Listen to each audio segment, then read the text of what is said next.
Selamünaleyküm balaçıklar. Mektep yakınlaşa. Ben sizlerle beraber İngiliz dilini tekrarlayacağım. Başlayınız.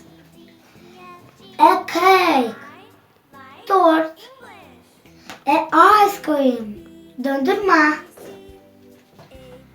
A spoon. Kaşık. A fork. Вилка. A water. Su. A tea. Чай. A table. Sofra. A milk. Süt. A cheese.